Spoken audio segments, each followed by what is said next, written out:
Sorry, I'll be right there. I'm just trying to close out some of my 19,452 windows.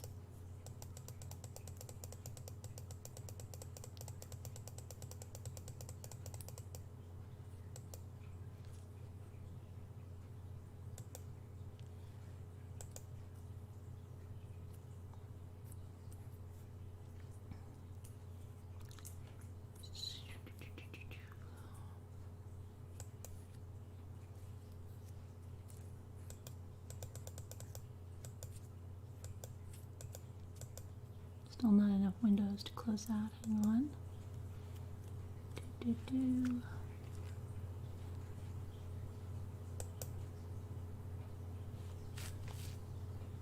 Can't believe how many windows I had open. Oh my goodness.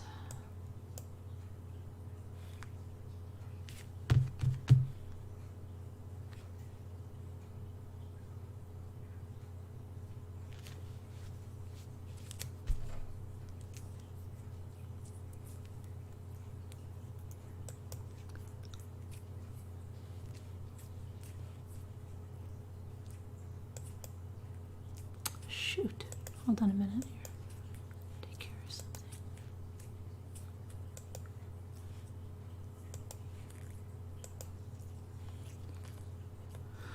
Okay, let me go. Sorry guys, it's taking an awfully long time just to get to where I need to be. Okay, should be coming into the live chat now. Here we are. Okay. Whisper to me, Kathy, Deb on the Move, Pamela Morrison, Wendy, Liza Ward, Sean Sneed, Extra Good Citizen, welcome, welcome, welcome. Angie Jones, hello. Miley, hi. Time for a change, hi there. Carol Clark, Sean, Lavina, Patricia, Kyla, Two Scooter. Oh, Two Scooters here. Mama Kim, Kevin Leonard, Pixie Does, Tony Hush, Whisper to Me, Nana Patty, Luna, Snow Remover, Whisper to Me, I got there right. Okay.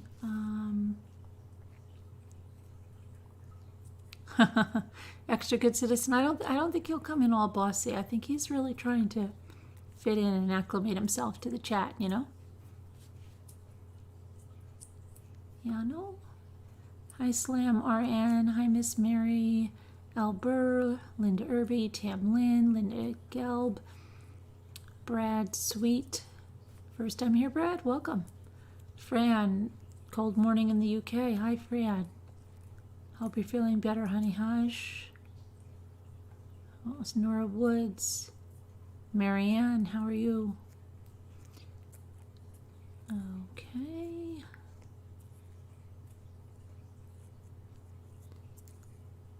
Carol Clark, Miss Mary. Who else did I miss? Did I miss anybody? Kathy.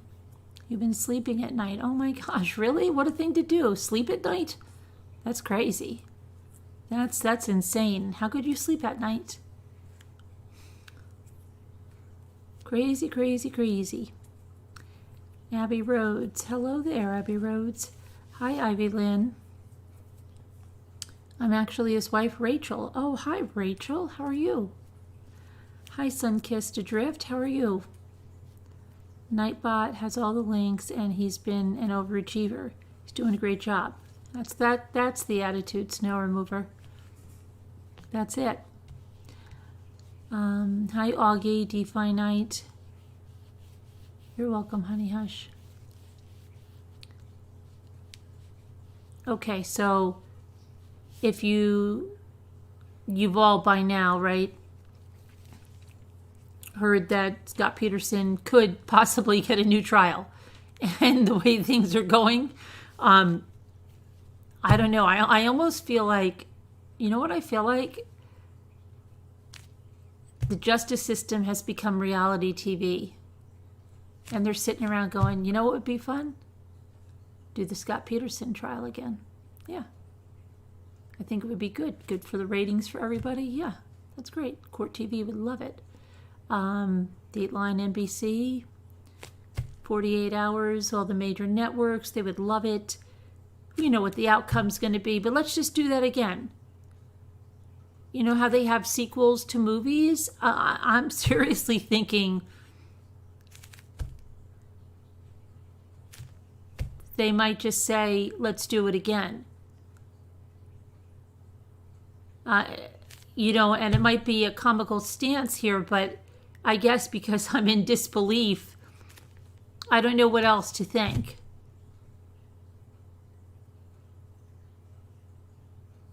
Yeah, honey hush, yeah. I don't know. I mean, I don't know what else to think here. Unless they're, you know, I don't know.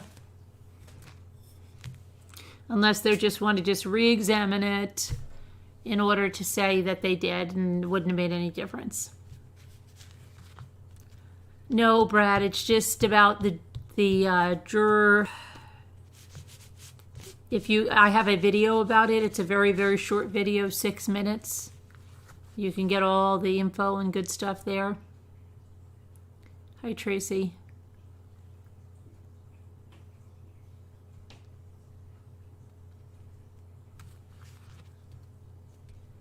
So we'll see.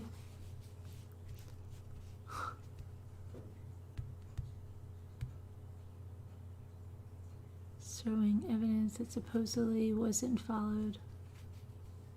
That concerns me. Is it a new series, Evelyn?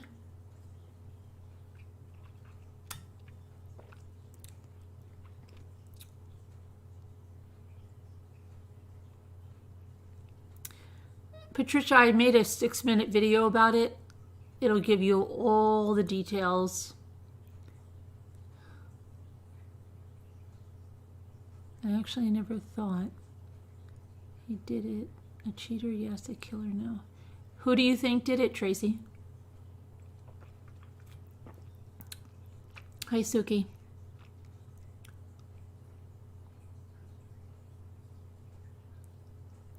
Abbey Road says, I was thinking something similar. I've been so far fed up and removed myself from YouTube gossip drama as much as possible, and this whole trial wouldn't surprise me at this point. It makes me sick. Slam RN says the juror should be charged.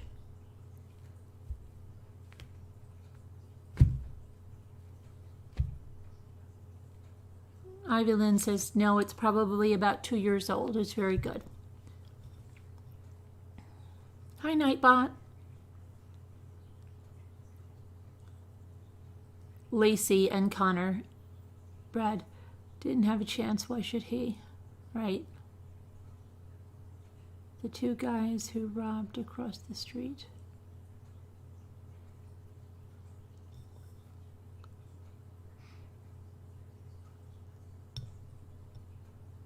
It's like our world is upside down. Oh, he did all right. But Carolyn Scott probably did do it, but I have a doubt. The jury never heard about the neighbors getting broken into the day Lacey went missing.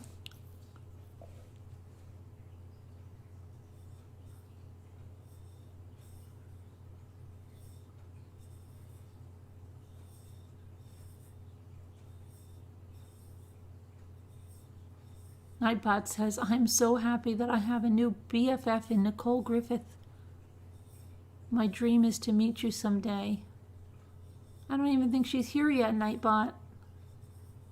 Poor Nightbot.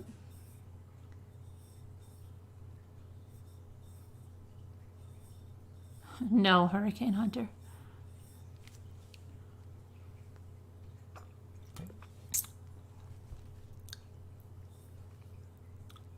Mystic Firefly took her nighttime meds.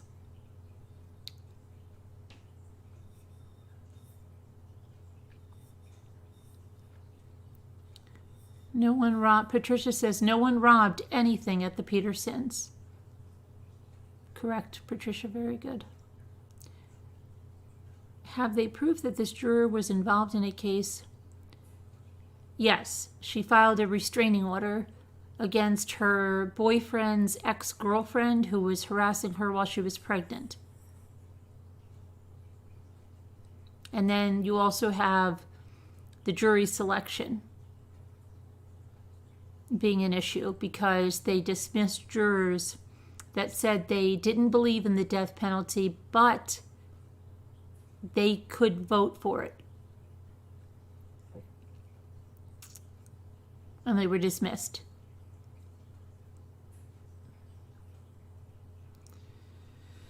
Amber Ellis says, what's the theory with the robbers? She witnessed a crime and they panicked, or what? Been a minute since I followed that one.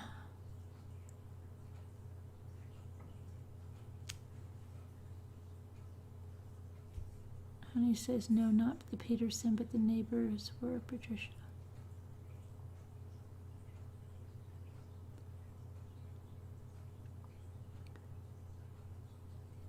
Hello, Dreaming. Hi, Judy.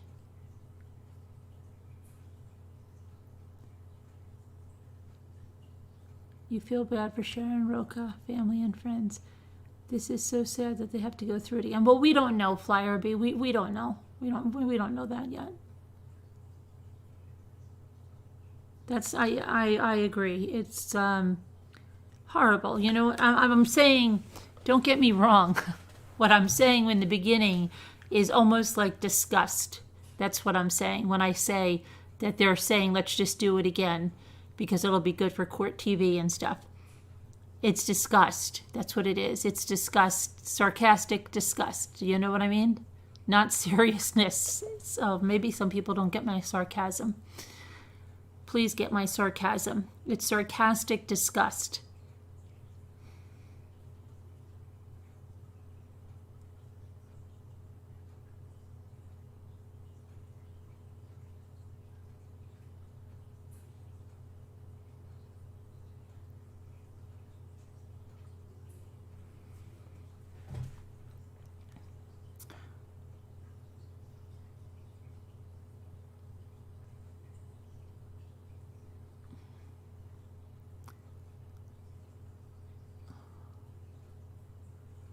I mean, how can Amber Fry and others recall every detail after this long if he did get a new trial? Well, they would have their testimony to go on and she could review that, you know.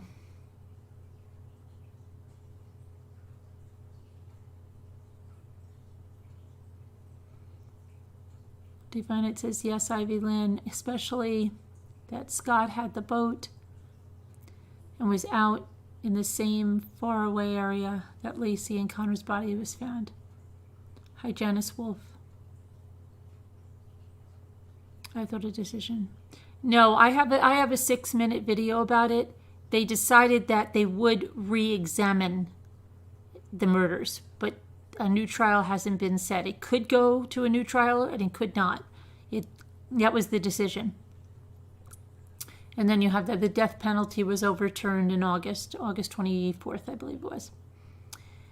I think I got that sarcastic disgust right away, which is why I knew I belonged here. Oh, okay, Slam RN. I didn't want people to think I was serious.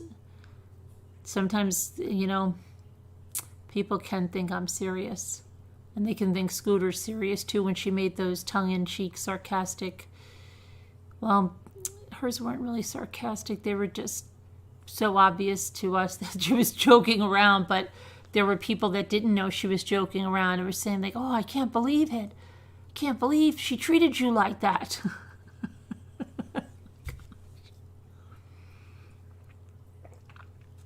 So now I have to clarify when I'm putting on the sarcastic disgust.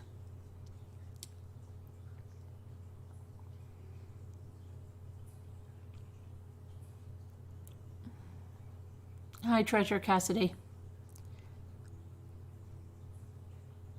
Hi, Donna. Hi, Zapazowie. I may have told you, but I lived around the block from her at that time. It was the worst Christmas, heartbreaking. God bless Lacey and Connor. I feel terrible for her mom. So what are your thoughts on it, Abby? What are your thoughts on it, being that you were right there? What are your thoughts on it? regarding the break-in. What can you tell us your thoughts? Would you want to call in? You could call in if you want and tell us your thoughts. Do you want to call in? You don't have to be on camera. I think besides Brent, her brother and her mom are the only ones living now. Her mom and stepdad passed.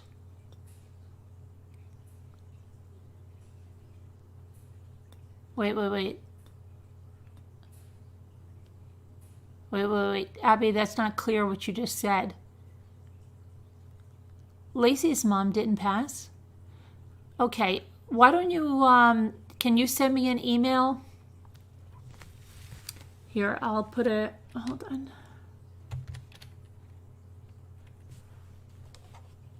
I'm going to put an email address in the chat. Well, actually, chatbot will.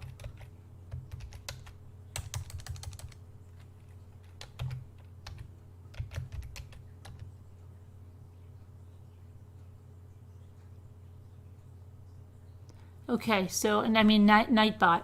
Nightbot put up my email there, Abby?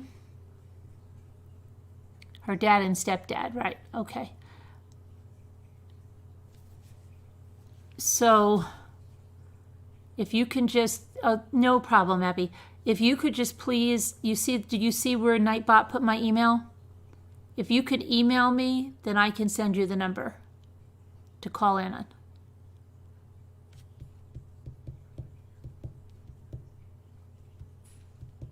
Good deal. All right, just tell me when you've sent it. When was this? I think I was pregnant at the same time. My daughter was born in 2002, December. Yes.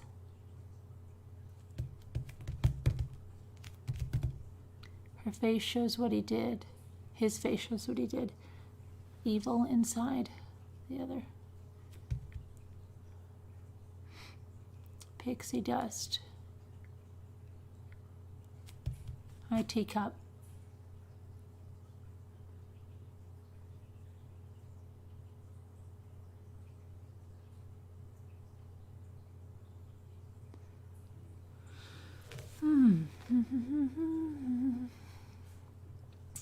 An update on Scooter is that her sister was tested and she called her employer and she's out for 2 weeks and she better be quarantining and she better not be around your dad. Is she going to quarantine and not go around your dad?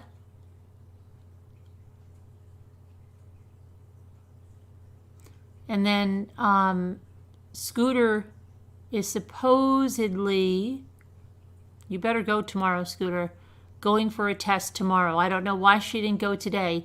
She goes, oh, you don't have to go unless you have symptoms. I go, Scooter, you have symptoms. She goes, no, I don't. I don't have any symptoms. A little while later, she goes, just an FYI in case I don't show up, because I feel like I might have some symptoms. Or I feel a little sick. What did you say, Scooter? You should have went for the test. She better be your butt quarantining or you call the cops.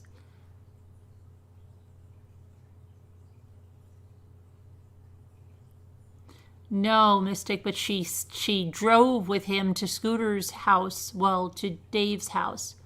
And Dave was none too pleased to find out, was he, Scooter?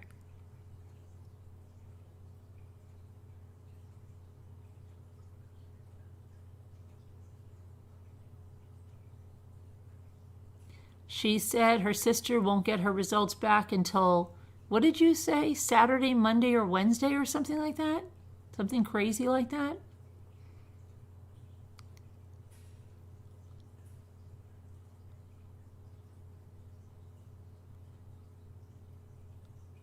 You're secretly listening? Okay, Gail B. Welcome, welcome.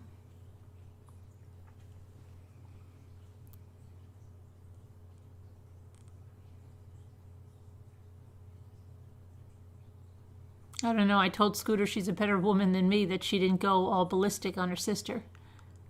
My daughter and her 2 daughters got tested today, even though they haven't been around anyone. Was that because of you? Because they just felt like they should get tested just by talking to you like I was on through the computer?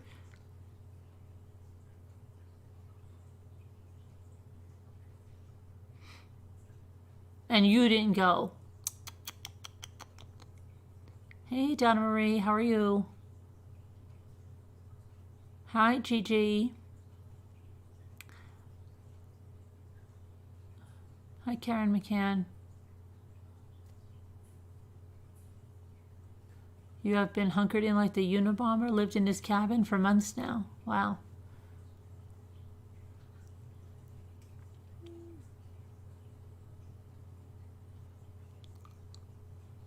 But I just can't believe she didn't tell Scooter that her husband was sick and drove out there with their father and went to Scooter's house and she never mentioned her husband was sick. Oh my God.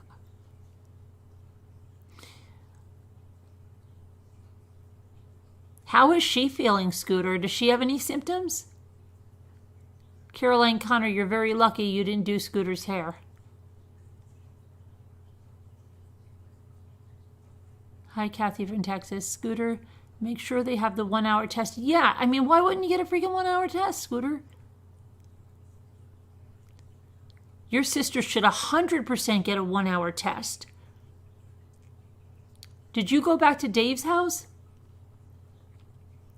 Yes, Kathy, she knew he was sick. Can you believe? That's why I said, Scooter, you're a better person than me. I wouldn't want to go near her sister, but I probably would have wrung her neck.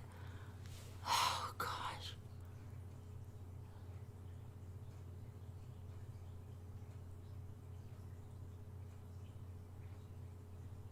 Hey, Gigi. Poor Dave. Dave, I don't think he took that too kindly. Dave probably had more of a reaction like I did. She said her one daughter got really pissed, which I was like, good, finally a normal reaction.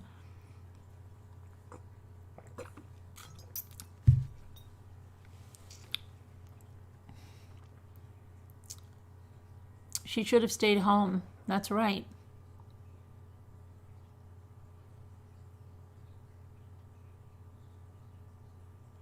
Hi, Laura Lee.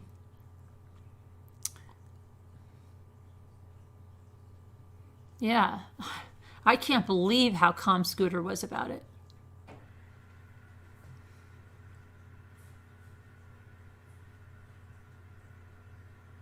See you later, Laura Lee.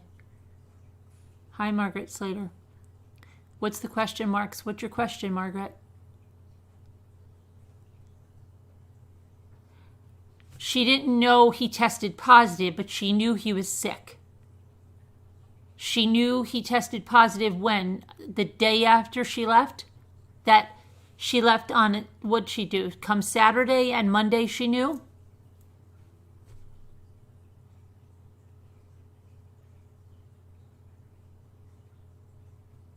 Hi, Mel Tracy. Hi, Bobby Blue Eyes. Okay, let me see if I have the email from, let me get the number for our caller.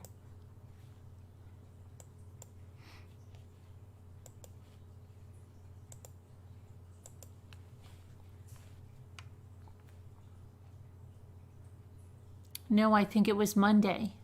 Was it yesterday? No, I think it was, when was yesterday? Wednesday?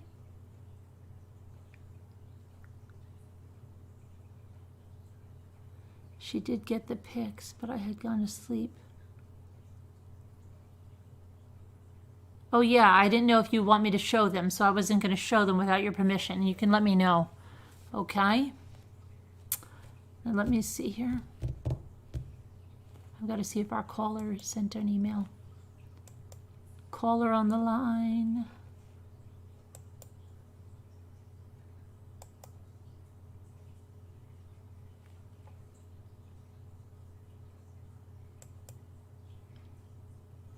Okay, Leisha, can you hear me? Leisha, can you hear me? Leisha, if you want to order that stuff, I can do it for you, okay? And have it sent to you. But I just have to contact you and get your information. All right, so, I mean, I could call you sometime tomorrow, remind me when you're available, and I'll try to give you a call, and all we have to do is just do your transaction on the phone, okay?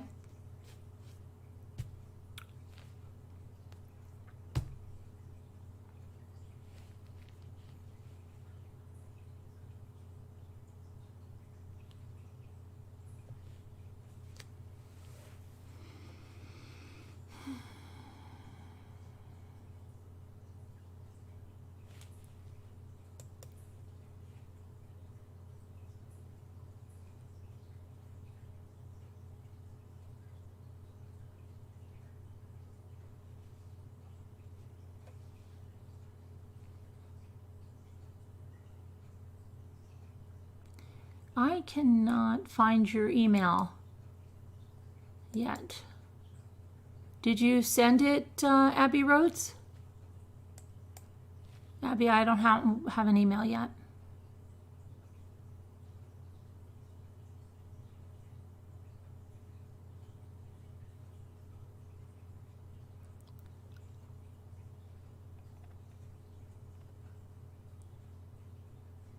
Oh, it's fine with you? Okay. Well, I'll show the picture. I'll show the picture of Slam RN and Carolyn Connor while we're waiting to see if Abby Rhodes is going to call in, because they lived near Lacey when this happened. Right around the corner.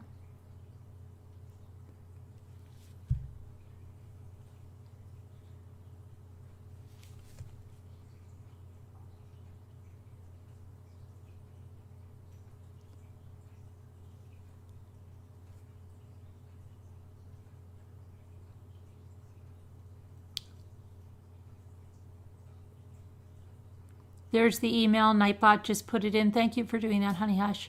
Does everybody see how you can quickly get the email address? You put an exclamation point email, and Nightbot will be right there with the email address.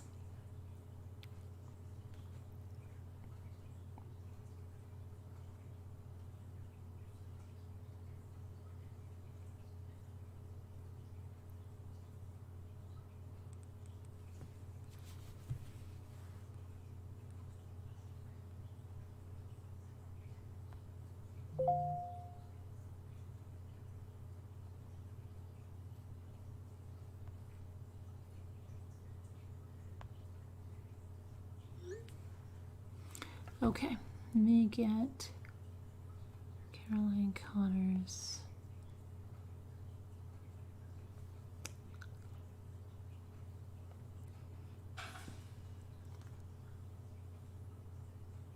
Okay, I just have to send these to my email, Caroline.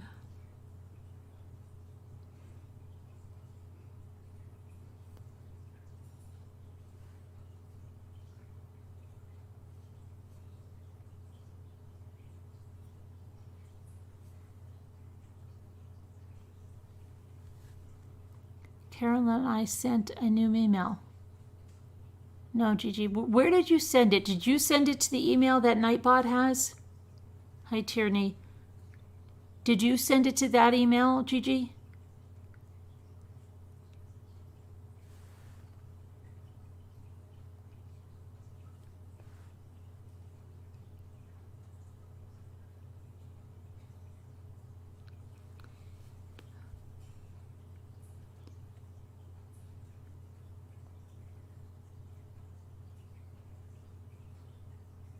Is it easier to text me, Gigi? If you want to text me. I don't know if it's easier for you to text.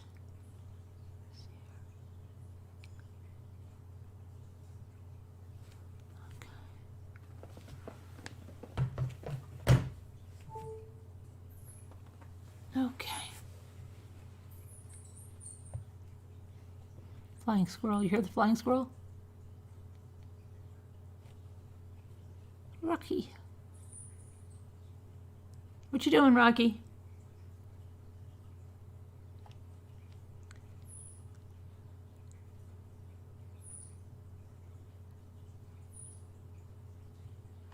Okay, let me go get the, I'll check for the email as I go in and get the pictures. Oh, good, Abby, I see it now. Thank you. Okay. All right, Abby, I'm going to give you the number. Okay, there's going to be a bunch of numbers. All you have to do is pick one, or you could do it right through the Zoom app. You might have to download the Zoom app if you don't have it, but a lot of people have it now. Excuse my hair because I was power washing today and took another shower and didn't do my hair at all. So it just dried like this. Sorry. Okay. Now let me get the pictures up while we're waiting. So this is Slam RN, who got her hair done with Caroline Connor. Let me see here.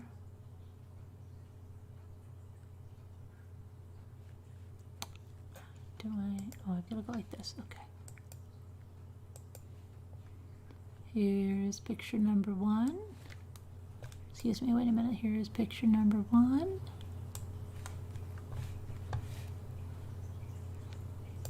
And if you live near Valparaiso, Indiana, you can go to Caroline Connor too and get your hair done. She's the official Rambler hairstylist.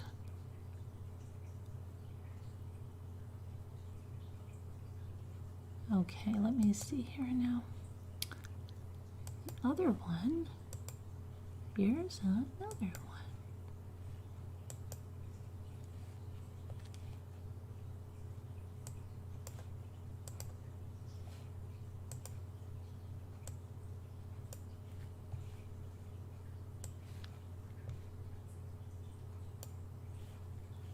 There we go. Very nice, ladies. Looking good.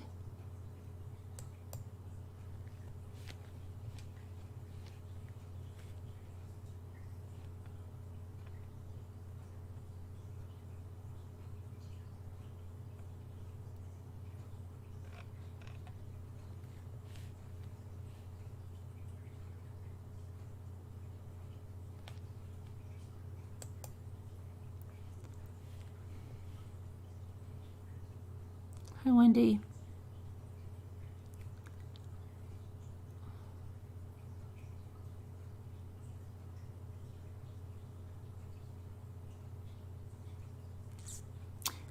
That is Slam RN.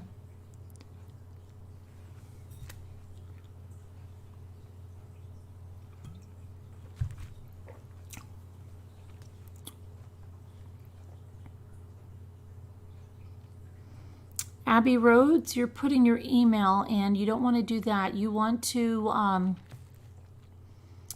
call in. I just sent you the stuff.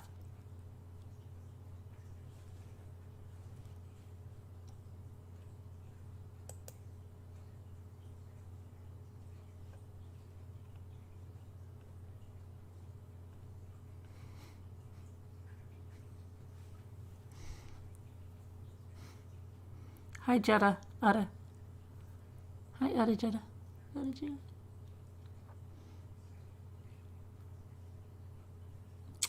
Just call in. What state do you live in? Are you in the United States, Abby, or are you in the UK? Hi, Allison.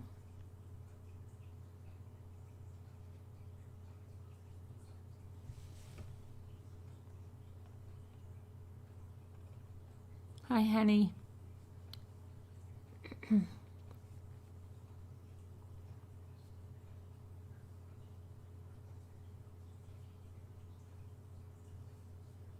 Hi, VST.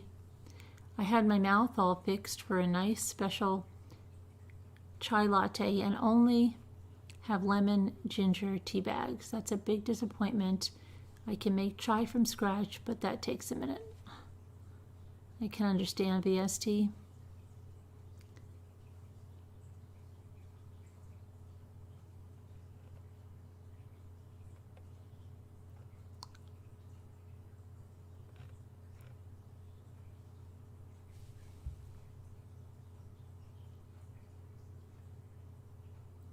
Linda Irby said, my internet went back up, that went down, back up now. Well, I'm glad it's back up now.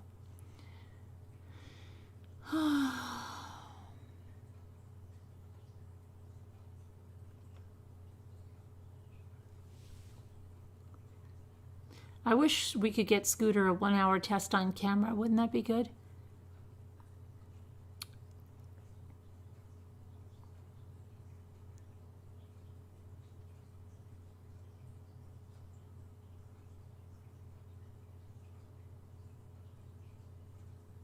You have seen this movie here before? What are you talking about, Calico? What movie? Hi, Shazzy.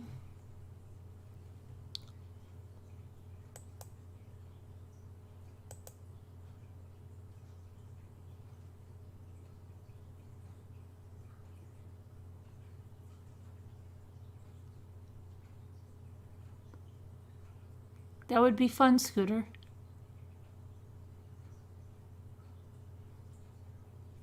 Okay, where are you located, Abby? Are you in the UK or the USA?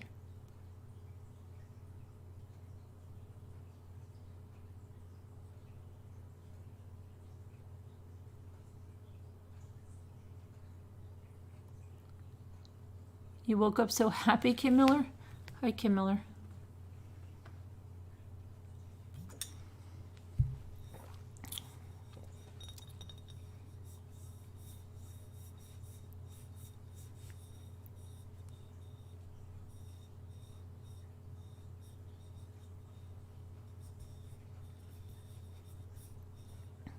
Hi, Kathy.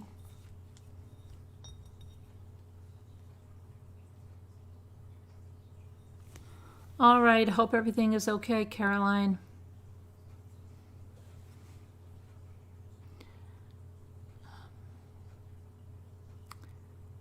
Hi, Lisa H. Urban Cowboy, yeah. It's a good movie. It's a good movie.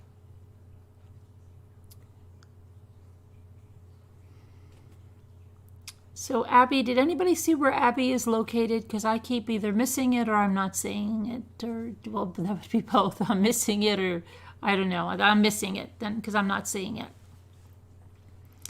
Can anyone see it and tell me what it says?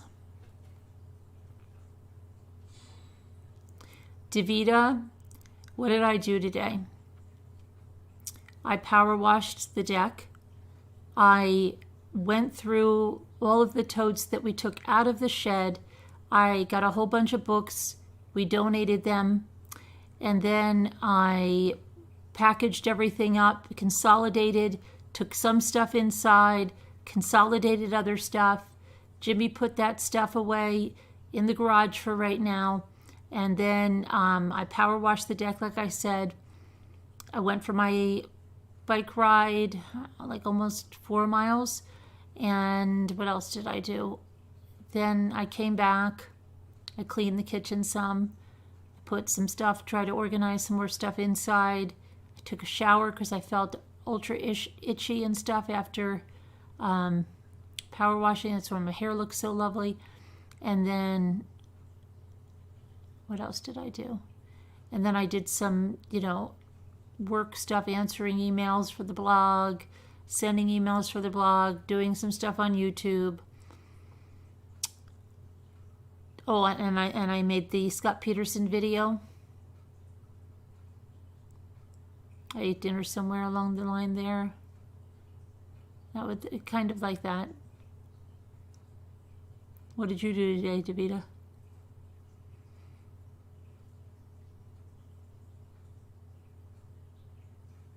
I feel like I did nothing, Linda.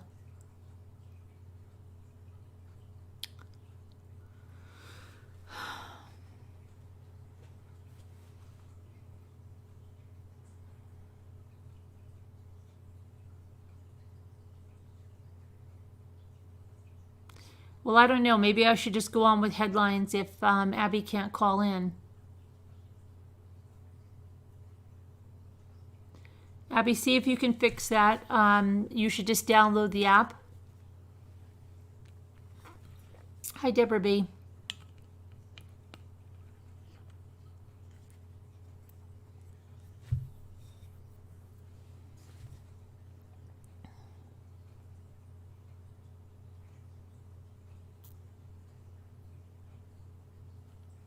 You took all of the totes out of the shed? No.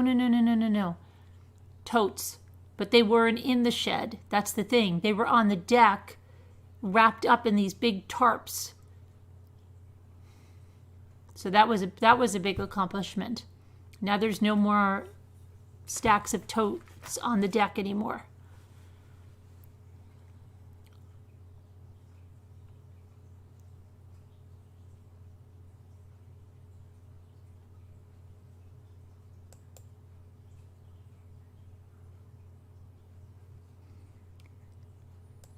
I can email you, but okay, I'll email you, but you did do it correctly because I sent it back to you.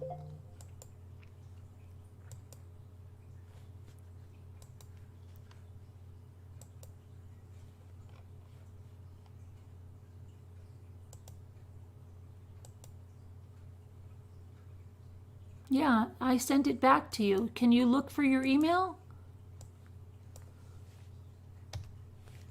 I mean, I'll send it through again, but I sent it back to you.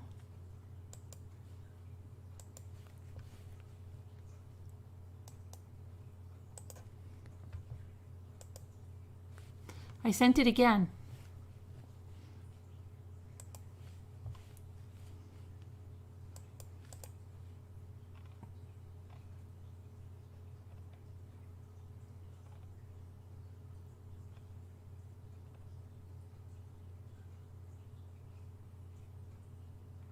Facial serums, Mystic? I don't really use facial serums. I know everybody thinks I do. I really don't. You mean like a bunch of toners and all of that stuff?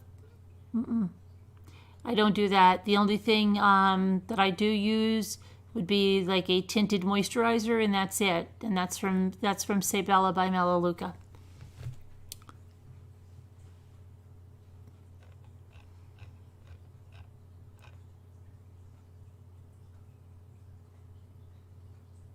Her sister got tested, Davida. She did not get tested. Thank you, Abba. Thanks, Mystic.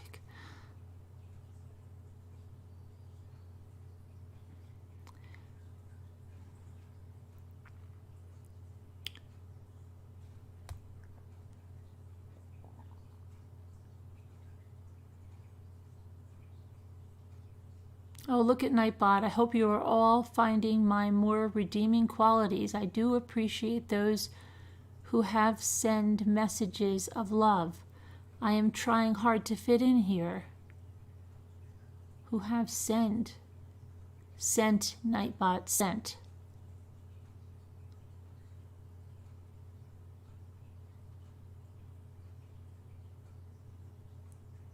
Well, Abba, he could. Yeah, that's what happened.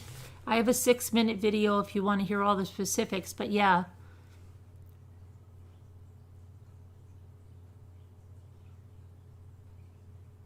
He could.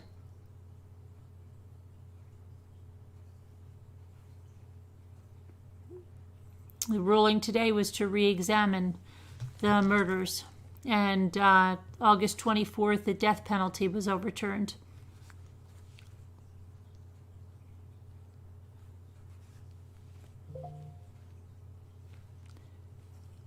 Nightbot says, I can't tell you how much fun I have here.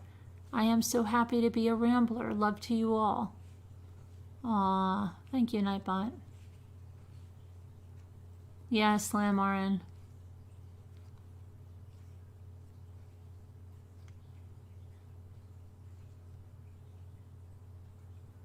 That's a shocker, Abba says. I thought it was just the death penalty phase, but now everyone is right. It's a different ruling. Correct. This ruling was Thursday, today for me, still Thursday, until I go to bed. AI, Kathy, an AI, but we like to think of him as a person.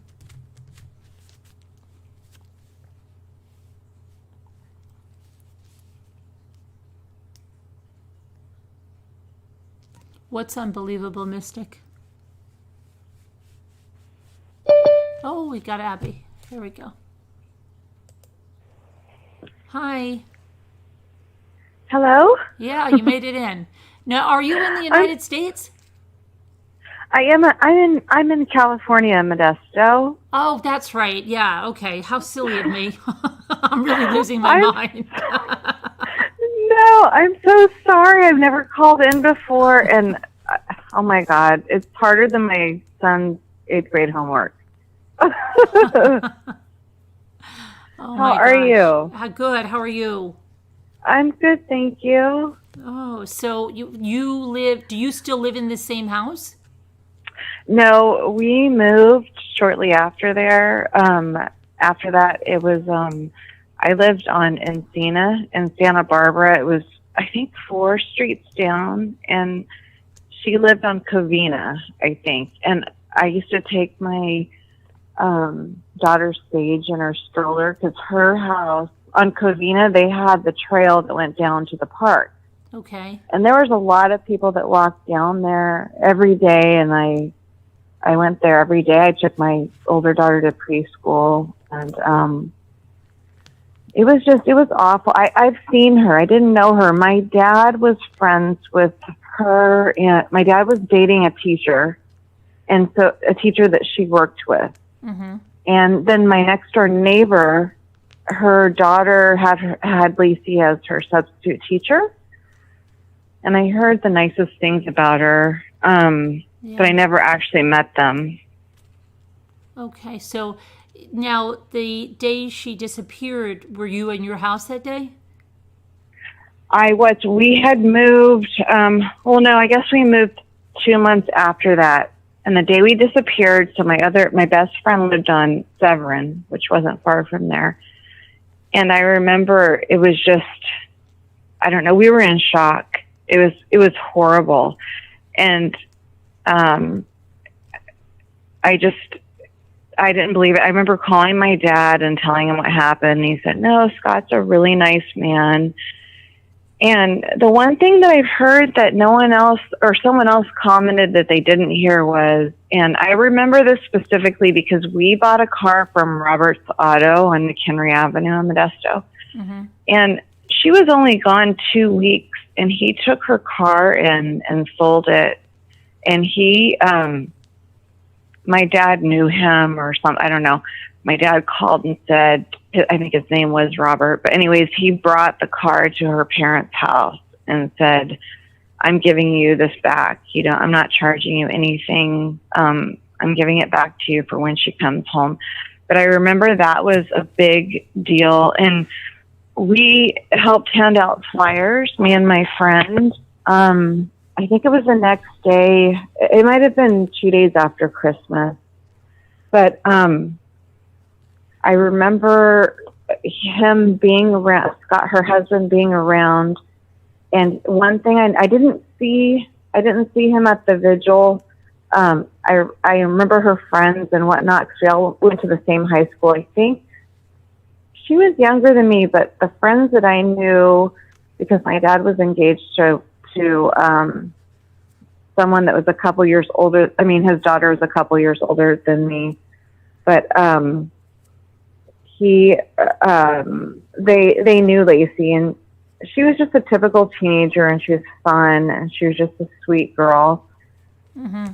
Okay, good night. I'm sorry, my son. That's all right. Noah, oh my gosh, little stinker. He's 13. Anyways, what was I saying? That she was just a sweet girl.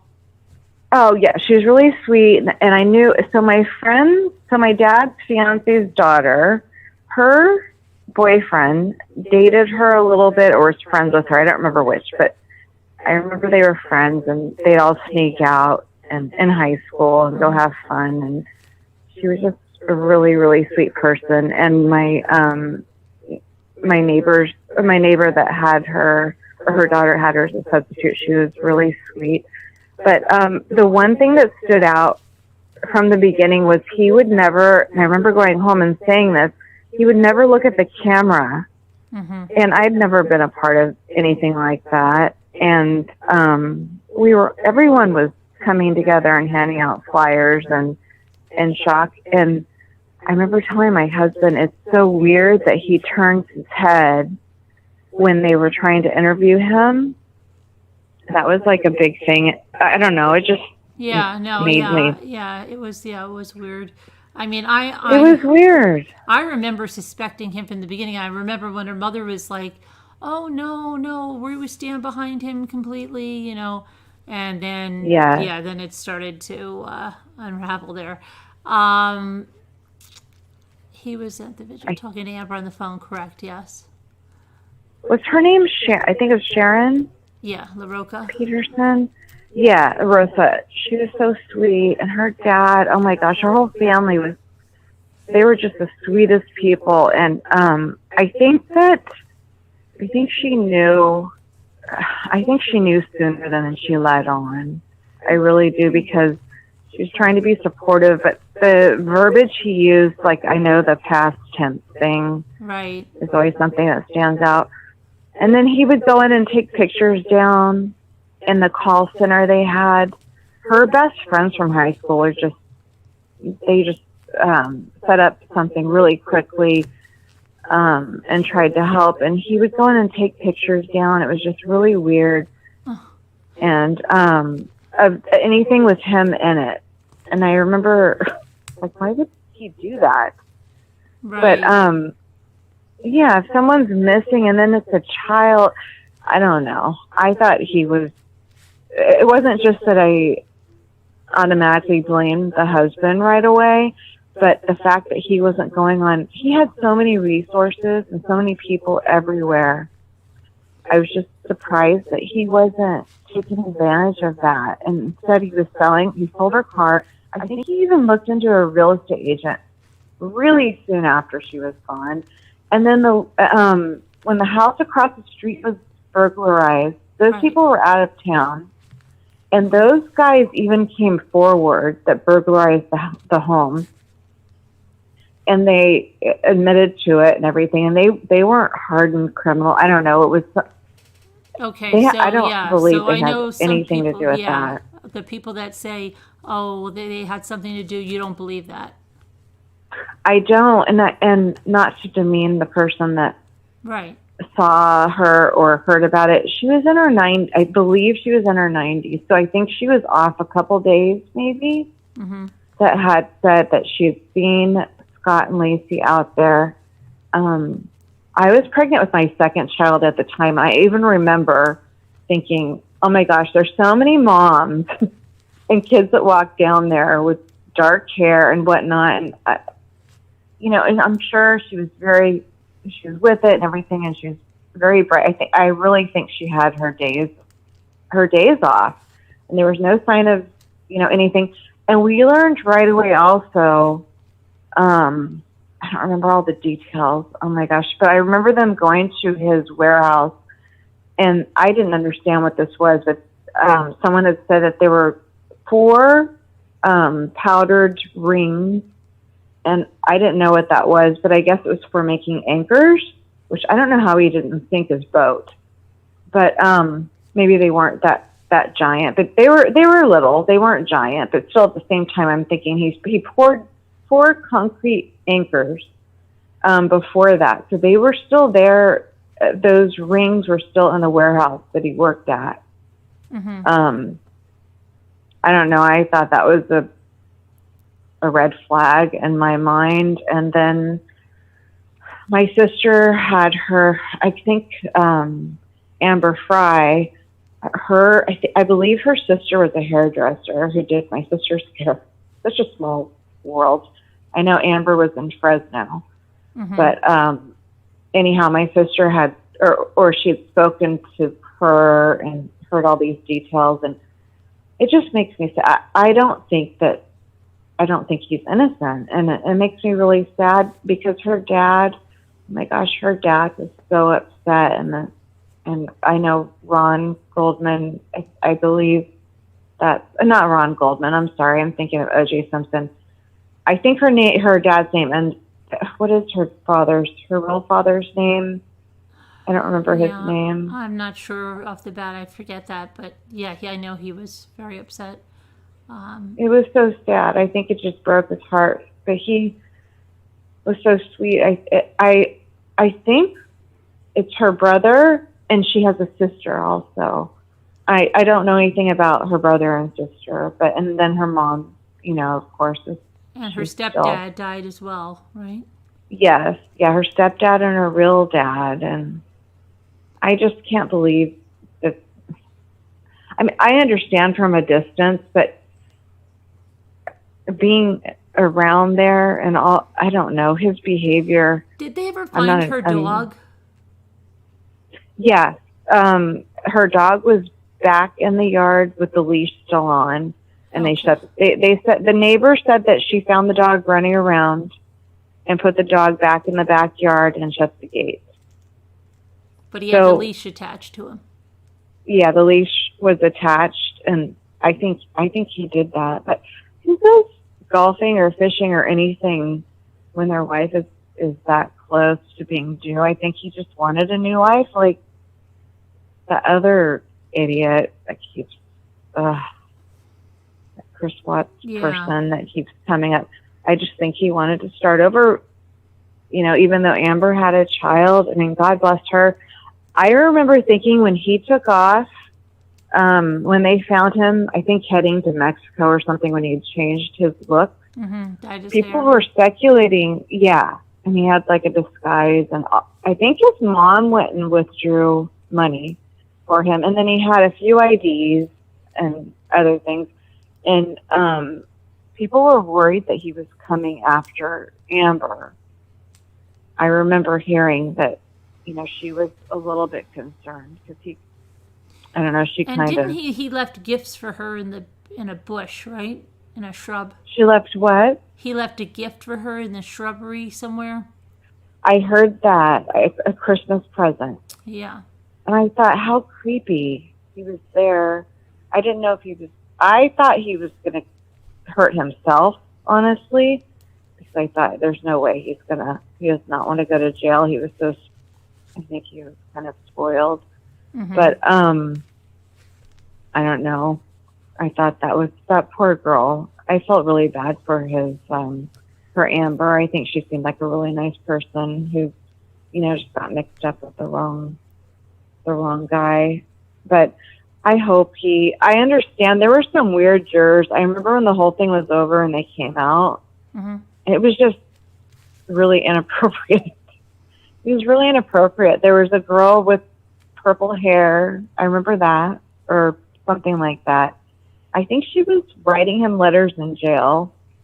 And then I'm not really sure his basis for getting everything overturned or getting a new trial. Because they first, for the death penalty, it was because the jurors, they dismissed some that said they didn't themselves believe in the death penalty, but they could vote for the death penalty. And so they were dismissed, and they shouldn't have been dismissed. And then for the other thing is because the juror, I forget her name, last name is Nice or Nice, I don't know how to pronounce that, but she had filed a restraining order against her boyfriend's ex-girlfriend who was harassing her while she was pregnant, and they're saying that she should have been dismissed. So that's the grounds for this, and the judge making decisions. There's a 6-minute video I put up, and I do list everything out there. But yeah, that's what today was, and then August 24th was the death penalty being overturned. Oh wow! I think the way you do, I think it's all a media circus. I think it's BS, and it's terrible to do to her family. I don't think that, I don't know all the details. I think they keep a lot of that out, but I've never seen anyone that seemed more guilty that wanted to move on with their life, that wasn't happy. And I remember my dad was saying he had heard, I don't remember if it was from her mom or who it was, someone that knew his girlfriend, my dad's girlfriend at the time, that he wouldn't even acknowledge the baby. Like he wouldn't touch her tummy, and he wasn't excited about it, and wasn't into decorating the room. And right, yeah, I don't know. I heard that too, It's bad. Yeah, it's sad. So, and then when she went missing, did you join in any of the searches, or did you? All we did, me and my girlfriend did, because we were kind of scared at first because we didn't think it was him. But and I always had my husband worked long hours, so I was pregnant, and I had my Sage, my youngest. She was in the stroller, but we went and passed out flyers and did as much as we could. It was so shocking, and one thing I do remember is the whole devil worshiping thing, and I thought, oh my gosh, have you heard that theory about I don't know. I think so. I think that was. It kind of it reminds me of Chris Watts. He was overtaken by the dark spirits or something. It's I don't know. Yeah, I know. And there was, to be honest with you, I went to La Loma Junior High, which was literally so I passed her house or her street every day until COVID, when I take my son to school. Right. And I also went to the same school, La Loma, down the street from her, and there was a big presence of that was in the 80s. Mm-hmm. I don't know about anything now. If there is, I don't ever hear about it, and I don't believe that 1 second, because it's just how her husband acted. Right. That's what his actions. Yeah. And did that house sell right away, or? You know what? I don't remember. I remember it being for sale, and I remember there was so much traffic.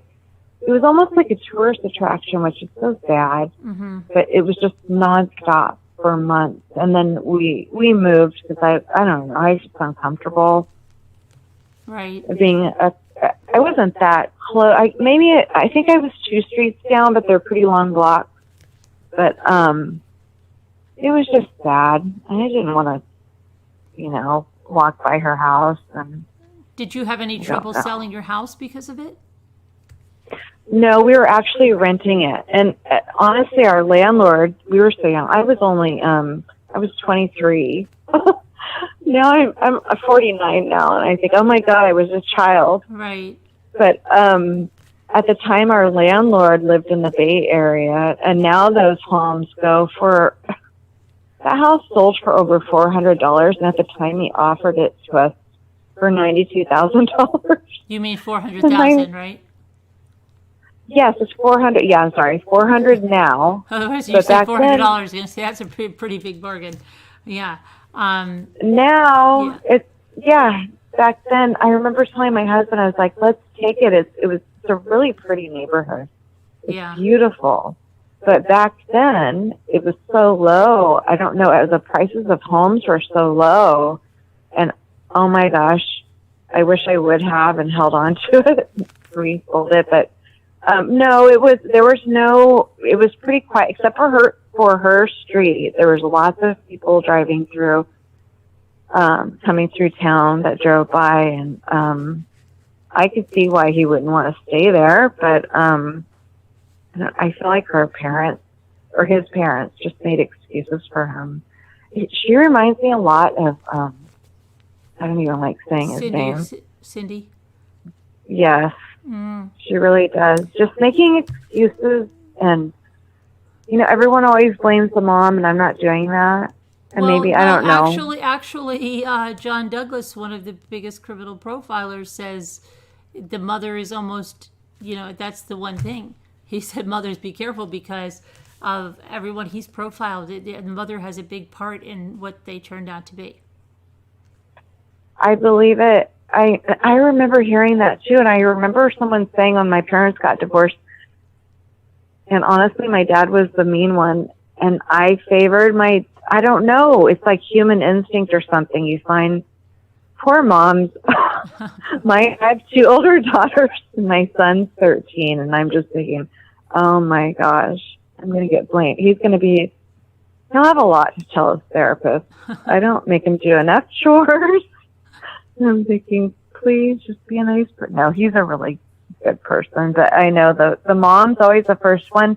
But there's a similarity, it seems like, in cases like this where they almost excuse them for every little thing. Right. Yeah, absolutely. Yeah, I But agree. Now, someone asked, was there, when she went missing, was there a frenzy that there was an abductor or a murderer on the loose? I mean, was there that kind of atmosphere of fear? in the neighborhood, Yeah. were we feeling that? Mm-hmm. Yeah. No. Honestly, we still went for walks. Well, we were mostly out putting up posters. I remember at that time, and it was just so sad. It was really foggy, and it was during Christmas. I remember just thinking of her family, but it was bad. But no, I don't know. I think it was a gut instinct for a lot of people that it was her husband. To be honest with you, Probably. but yeah. he just, I don't know. I would hope that my husband would be not on his knees. I don't want him to, be, I don't know, but I would hope that I would do anything if that happened to someone in my family. And he was just hiding from everyone and his friends, and right from the beginning, calling her mom and saying she's missing. Like I couldn't imagine my husband calling my mom saying Abby's missing. Right, yeah. Oh, is Abby over there? She's missing. That's just so weird. A lot of that stuff, but I never paid attention that much. It was mostly just the way he acted, and he was, I don't know. Scott's probably married, and who knows? He's probably married to one of the jurors, and they're trying to get him out for all we know. I don't even. Yeah, the whole thing was. I don't know. Do you think he'll get another trial? I don't know. You know what? I listened to you whenever I first heard it, and you made me feel better. I think it was a month ago. Yeah. I think you were saying. I said they overturned the death penalty, but he's not going to get another trial. Yeah. And look at this. I know. I never would have guessed it, and I hope not. I really hope not. Unless they have some, I don't know. I don't even know how they would get an impartial jury now. You know what I'm saying? So many people know about it. There's been documented. It's so long. I know, and there's so many, I don't know what it is psychology-wise. I'm not a psychologist, but so many women that love him, and I don't know why they idolize these people. I would be worried as a prosecutor to get someone like that on my jury, or a mom even. Yeah, because there was one of the Jodi Arias jurors that fell in love with her. I think it was an older guy. Kind of fell in love with her and felt really sorry for her. Yeah, it's crazy. I remember serving on a jury trial. Oh my gosh, I was so young, and it was a man who sold drugs. I don't even know what it was. Maybe even, I don't know. I think it might have been pot or something, but he was far enough away from a school, and it was his third offense. It was when Clinton was in office, so he was going away for life. He was this really handsome, just strapping young man, and I hated having that responsibility on my back.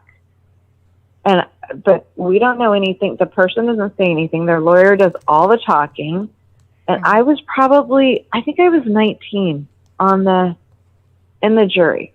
And I remember thinking, oh my gosh, I do not want this.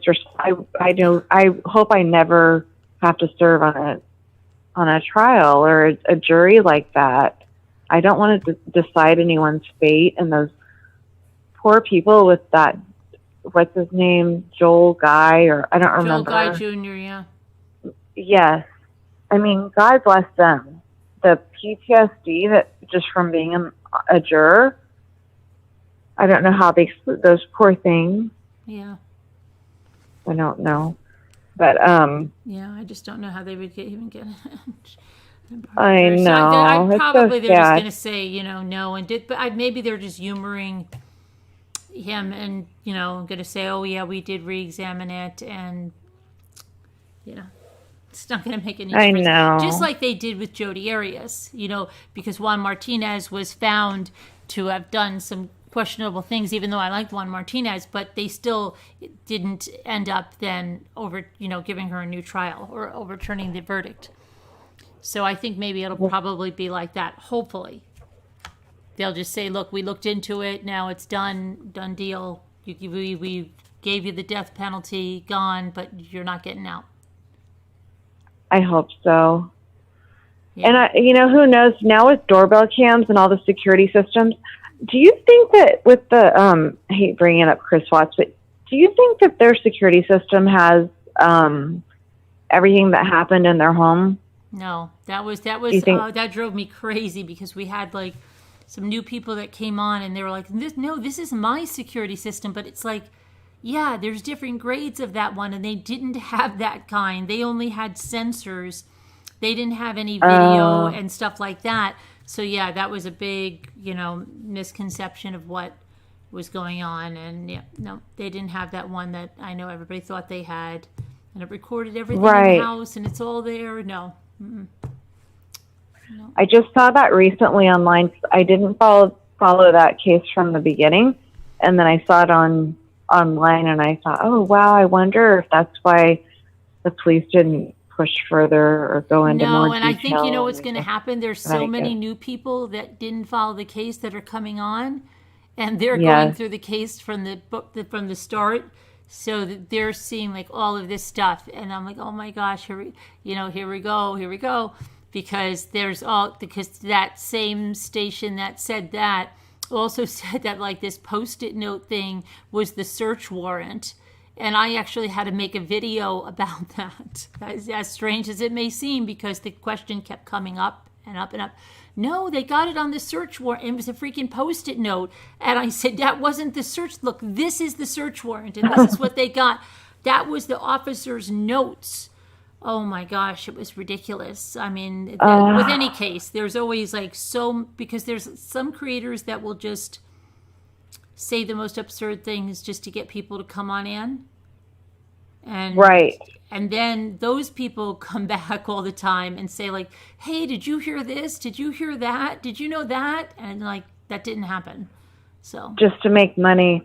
I know I follow you and Judy Ron whenever I want the facts. Right. Like what's going on? What's really going on?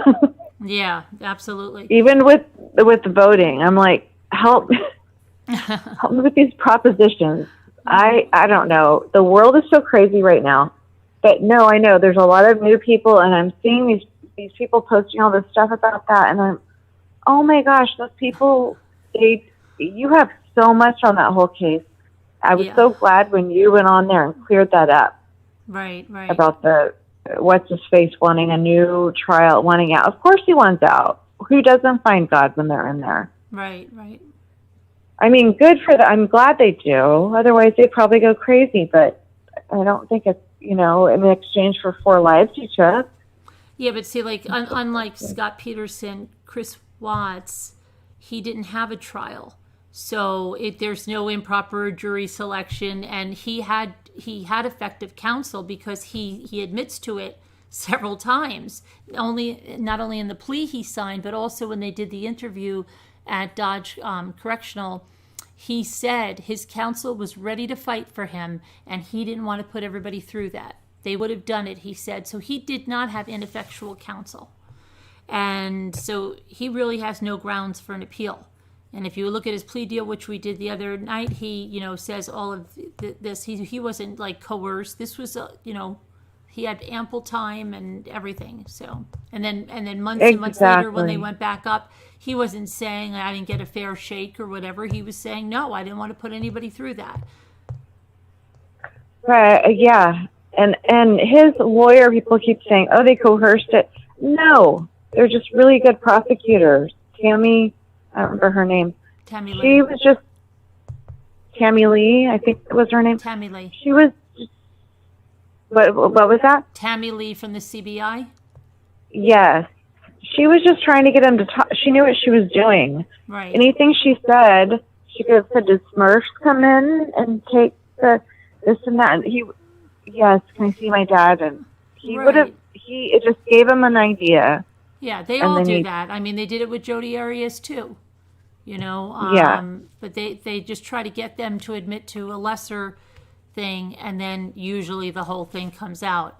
But in his case, he was just gonna dig his heels in, and then she was trying to say, "Do you really want?" She knew Shanann didn't do it, and she was trying to get him just to do it then, and he just wouldn't do it at that point, but did eventually. exactly. And she was trying just to get him loosened up because she knew he'd fold or open up once his father came in. Right. Because once he gets worn down, not worn down, but once they open things up enough to where, oh, we're sympathetic to you, and everyone would do that, even if you don't want to talk to someone. Mm-hmm. When you feel like they're being sympathetic, then they open up, and that's all she did, and it drives me nuts on these other channels where they're just, oh, she did this and that. No. Well, his parents were saying that too on the jail calls, that, oh, they just had a theory, they didn't have anything, they just, of course, poor Chris, he was railroaded, please. So crazy. That's such crap. Yeah. I know that guy's the biggest psychopath I've ever seen in my life. Mm-hmm. I think, other than that, I've watched a lot of them from the old cold cases till the corona thing or whatever. Seems like all these people are coming out of the woodwork, unfortunately. Right, because even the Golden State Killer, he wasn't a nice guy. Like his neighbors said that he was screaming at, like he wasn't this nice guy. I'm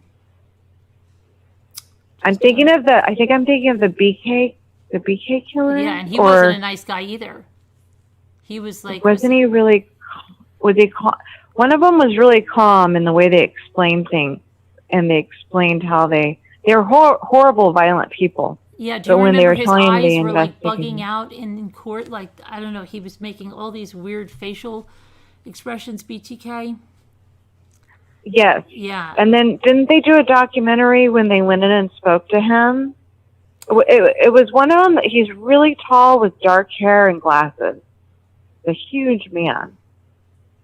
I think I get him mixed up with another one. It was from the 70s or 80s. I can't remember. Maybe 80s.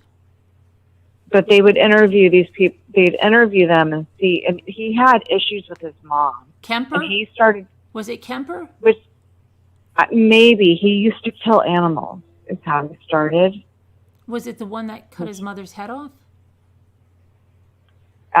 Yes, he had mommy issues. And the mom. That would be Kemper. Yes. Yeah, John he was Douglas almost goes over that one. not endearing, but not endearing in any way. But he was so kind to the people he spoke to, or so open about. To John Douglas. When John Douglas went there, he's like, "You want a sandwich? I've got it in with the guards." He was very cordial and all of that, right? Yes. Mm-hmm. It makes me want to go back to school. My daughter's she's studying forensic psychology.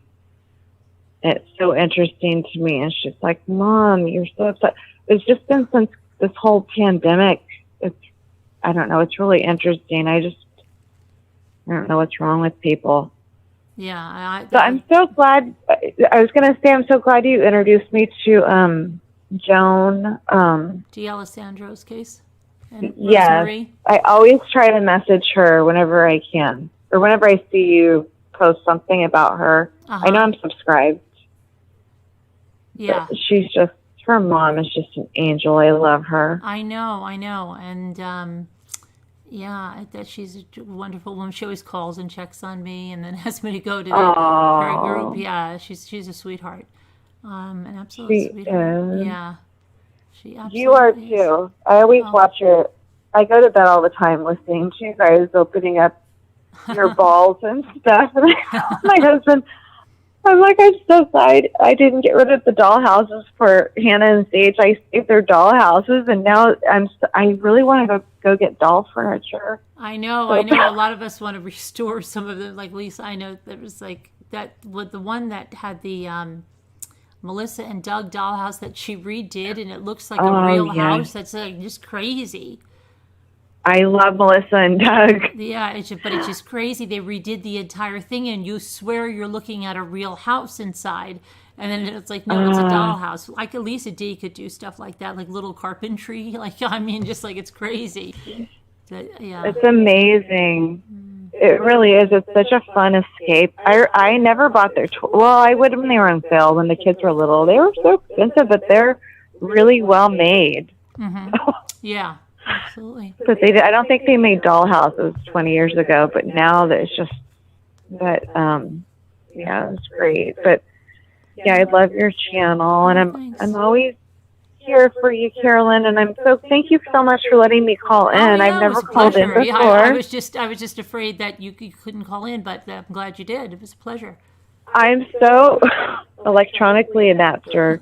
Well, you did it, so that's now you can. I did. I almost had to. I think I woke up my son trying to. I was like, oh my gosh, she's gonna think I'm some weirdo. And those people in your chat are so sweet. They kept saying click or copy and paste. I don't know how to do that. Yeah. Oh, but it worked. But thank you. You're welcome. Thanks for calling in. And do you know how to get out? Do you see where it says like leave? Do you see leave the meeting? Let me. No, All right, here I can get you out. I have to get Diane. I don't. I think it just says to hang up, like a phone call. No, let me see. I can get you out. So, all right, I'll put. You'll have me on there all night. Okay, bye. Thank you. Have a great night, Carolyn. You too. Thank you. Bye-bye. Okay, that was fun. So, that was good. That was good, right? Interesting, different take on it from a mom that was in the area when it happened. Thank you for calling in, Abby.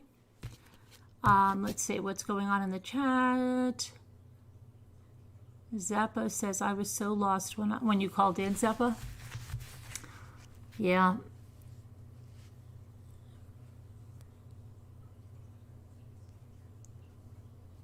So, I don't know. Do we want to... I guess, what time is it?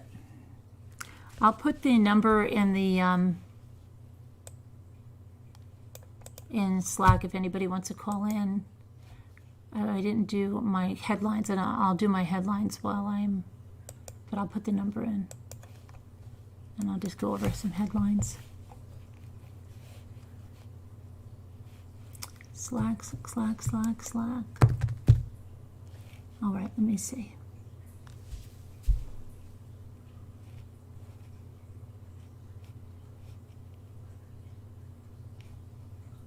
What am I looking for? Oh, crafts, right?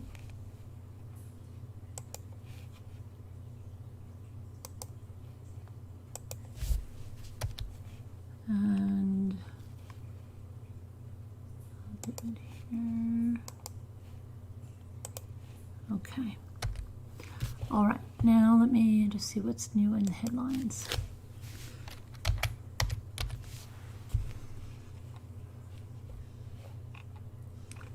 Okay, missing California student hasn't been seen in 2 weeks. Parents are pleading for information. Let me get rid of this. Pretty girl. So it says friends and family of a missing California college freshman held a vigil Thursday afternoon in North Carolina to draw attention to the case of 19-year-old Sydney West, who hasn't been seen for more than 2 weeks. Sydney is from Chapel Hill, North Carolina. She was in California to attend the University of California, Berkeley. And she was last seen on September 30th in the area of Crissy Field, part of the Golden Gate National Recreational Area that was once an Army airfield. Now, Sydney's parents, Jay and Kimberly West, released a video appeal for information about their daughter last week. We love Sydney, Jay West said in the video, which was released by the Orange County Sheriff's Office. We miss Sydney, and we want, more than anything, for her to be found safe and brought back to our home. Sydney's family reported her missing on October 2nd, San Francisco police said, saying she is considered at risk because of depression. Police said West described as 5 feet 10 inches tall and 135 pounds with blonde hair, probably in a ponytail, and blue eyes. She was last seen in a sweatshirt with white athletic shorts and blue slip-on Vans shoes. North Carolina authorities say that West prefers to be called Sid and may be carrying a black backpack. Anyone with information about Sydney West they're in San Francisco, should call Sergeant Haran at 415-553-1028. And in North Carolina, call investigator Ashley Woodleaf at 919-245-2909. Well, let's hope she's found alive and well. Somewhere, maybe just off by herself, but kind of scary. Okay, let's see what else we have.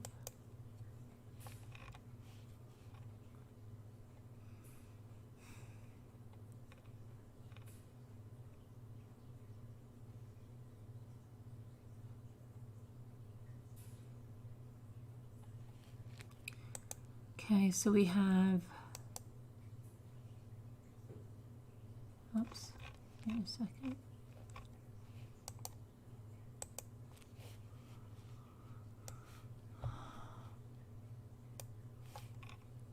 Connecticut woman was arrested Tuesday in connection with the July 6th death of her 11-month-old son, who reportedly died after ingesting a fatal combination of coke, fentanyl, and morphine. Rebecca Dixon, 35, was charged with second-degree manslaughter for the infant's death, which was deemed a homicide in September. Dixon had called police claiming her son was not breathing. A doctor ultimately pronounced him dead after observing no signs of life for 70 minutes. On the day cops responded to the Oxford home, Dixon reportedly called out of work and told her mom her son was acting fussy. Dixon's mother claimed Dixon kept the infant in her room all morning and afternoon until 1 p.m. when Dixon called out and the mother ran upstairs.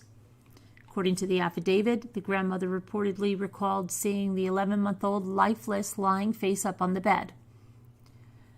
Blood taken from Dixon the day her son died allegedly tested positive for 6 different substances, including morphine, coke, fentanyl, and benzos. It's reported that Dixon had traces of the same drugs in her system, so that killed her son.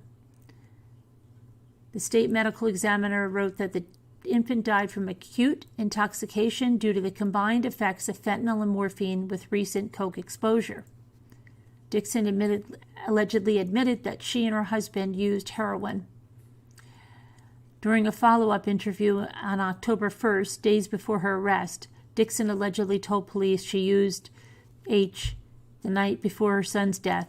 She also confessed to taking Valium, a benzo. Now, a search of the home uncovered evidence of drug use in the form of drug paraphernalia, H, and baggies.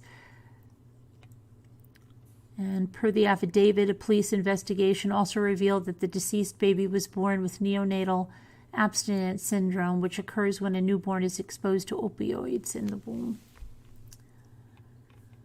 Dixon remains jailed on a $75,000 bond, and she's scheduled to enter a plea on November 6th.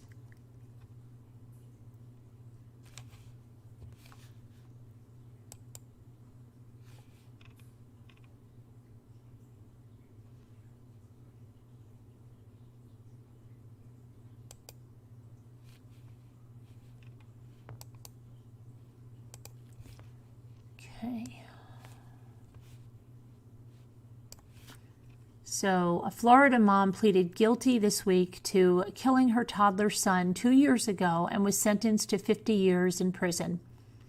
Police issued an Amber Alert for 2-year-old Jordan, I think it's Beliveau Jr., when Charisse Stinson, 23, told police that a man named Antoine knocked her unconscious after she accepted a ride home from him. 3 days later, Jordan's body was found in a wooded area near the Largo Sports Complex. Stinson admitted she'd hit her son so hard his head hit the wall and he began having seizures. Nice. Reports at the time indicated the boy was still alive and having seizures when Stinson left him to die in the woods. During the course of the investigation into Jordan's death, child welfare agencies released hundreds of pages of information about their contacts with Stinson and the boy's father, Jordan Bellevue Sr. Let's see. The documents revealed that Jordan had spent most of his short life in foster care, having first been placed there as an infant following reports of gang activity near his home.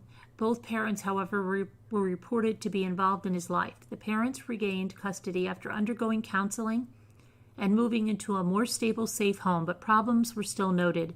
A day before Jordan's death, a caseworker told his parents that he could be returned to foster care because of missing required check-ins and failure to report a domestic violence incident in July, in which Bellevue Sr. had assaulted Stinson during an argument about the boy. The case manager reportedly said the ongoing issues needed to be fixed, like ASAP. The next day, Stinson reported the boy missing. In court on Tuesday, Stinson made an emotional statement before entering her guilty plea, including an apology to the Bellevue family. She said, "For a while, I was so angry and bitter before I came to jail, and now I'm free mentally. I may not be free physically, but I want my mom to know that I am free mentally. I am not held in bondage anymore, and that is the greatest gift that God has given me." Initially charged with first-degree murder and making a false report, Stinson pleaded guilty to second-degree murder and the false report charge. She also owes $28,000 in court and investigative costs. As a result of this case, the many missed clues by child welfare agencies, the Florida legislature passed a bill that requires better training and communication between agencies and law enforcement. The bill, which bears Jordan's name, was signed into law this summer. Stinson was pregnant with Bellevue Sr.'s child when she was arrested, and she gave birth in jail. The child was placed with the same foster family that cared for Jordan.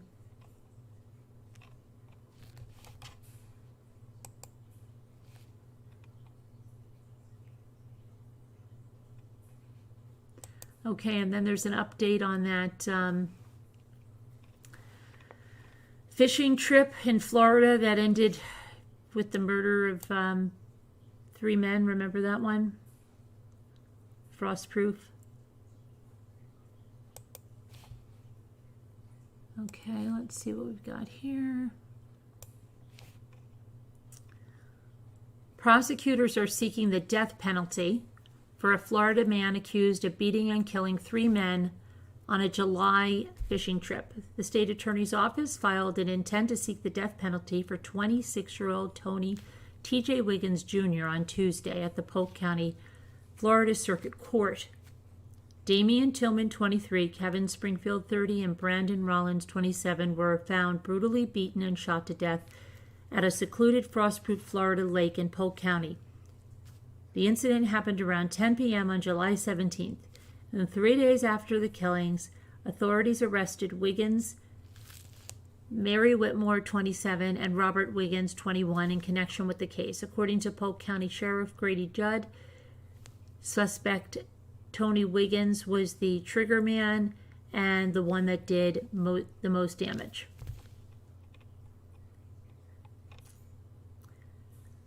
Prosecutors cited 2 reasons for seeking the death penalty against Wiggins. Should Wiggins be convicted of all 3 murders, each one would serve as a previous conviction of a capital felony for the other 2. The murders occurred to avoid arrest and to escape custody. Judd previously said that a Dollar General store captured Wiggins standing behind Tillman minutes before the shootings. Both men were in the store at the same time, waiting to buy items. And hang on.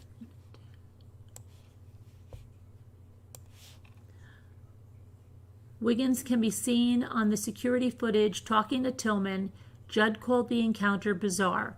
It was exceptionally bizarre. We went back to the Dollar General because we found a bag in Damien's vehicle.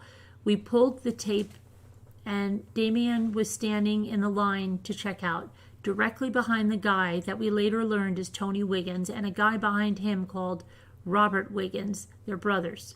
Damien is actually having what appears to be an absolutely total civil conversation with Tony, who's known as TJ. Now keep in mind, this is a small community. They know each other. What happened next, Judd said, was more tragic than anything he's seen in years. Tony Wiggins allegedly heard Tillman tell the store cashier he was on his way to go fishing with Springfield and Rollins, and Tony Wiggins then told his brother to drive to the secluded lake off of US 98 with Whitmore. Whitmore was in the vehicle as the brothers headed towards the lake. They call it night fishing, and they're going to meet up there. 2 of them were in the truck, and 1 was in the other. That's the victims. It's a very pristine area. It's a favorite place to go, Judd said. As the suspects arrived on scene, they saw 2 trucks parked side by side. The victims had their windows open, talking to each other while still in their trucks, and Tillman sat in one vehicle while Springfield and Rollins sat in the other. Tony Wiggins, according to Judd, immediately got out of his vehicle and walked towards the trucks and asked where Springfield was. Wiggins then spotted Springfield in one of the trucks. He ran towards him with a gun and asked, "Where's my truck?" "You sold the engine out of my truck," Tony Wiggins shouted, according to Judd. Springfield reportedly told Wiggins he didn't know anything about his truck, but it didn't matter. Wiggins shot both Springfield and Rollins. Judd said at least 9 rounds were fired. Wiggins then turned the gun towards Tillman and pulled the trigger. Whether Springfield actually had any part of the alleged stolen engine remains unclear at this time. The brother Robert dropped that on us Tuesday night, and the homicide detectives are involved in a million things. We don't know if that's just TJ's excuse. We haven't had time to verify it, Judd said. Afterwards, the suspects went to McDonald's and ordered double cheeseburgers and McChicken sandwiches. Well, I guess you work up a hunger after killing people like that, Judd mocked. Judd said the community helped detectives solve the case after calls poured in about him. Although the community at the time had no idea if Wiggins was involved in the murder or not. He stays in trouble. The community, they didn't know about who did the murder, but they just kept saying, "Go look at TJ, go look at TJ." Everyone in the community knows he's wild and he's hostile. Although the other 2 suspects did not actively participate in the shooting, they did nothing to stop it, and they took great measures to cover up for Tony Wiggins, Judd said. Tony is charged with 3 counts of first-degree murder, possession of a firearm by a convicted felon, tampering with evidence, and possession of ammunition by a convicted felon. Robert Wiggins is charged with tampering with evidence, accessory after the fact of a capital felony. Whitmore is charged with accessory after the fact of a capital felony.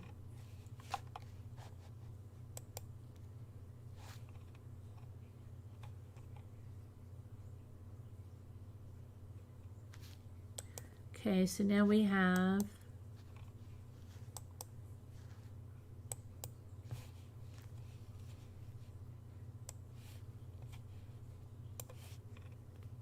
an investigation is underway after an Oklahoma woman incarcerated for allegedly killing a toddler girl in 2015 died Sunday while awaiting trial.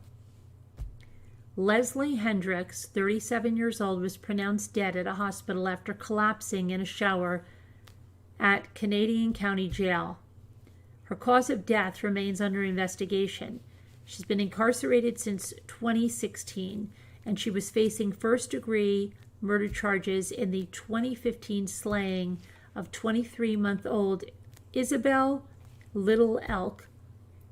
Hendricks was then 32, was caring for the child when she reportedly texted the girl's mother about an emergency. By the time the mother responded, the little girl was already at the hospital, where she died the following day. Hendricks reportedly told a 911 dispatcher that Little Elk was breathing, was breathing but would not wake up. Once hospitalized, an MRI revealed that she was suffering from a brain bleed, according to a media outlet that covered the story. The medical examiner listed Little Elk's cause of death as a subdural hematoma caused by blunt force trauma to the head. The toddler's mother reportedly claimed that Hendricks was the only person home when she dropped off her daughter. According to the Tribune, the mother testified that Little Elk had a faded bruise on her forehead, which had occurred the prior day from falling. However, when hospitalized, the toddler reportedly had a peculiar bruise and her lip appeared to be swollen. A doctor told authorities that, given Little Elk's symptoms, lethargy, vomiting, and seizures, her injuries could only have occurred while in Hendricks' care. Hendricks had been awaiting to stand trial for 4 years, reportedly the longest time an inmate has been held at the Canadian County Jail without a conviction.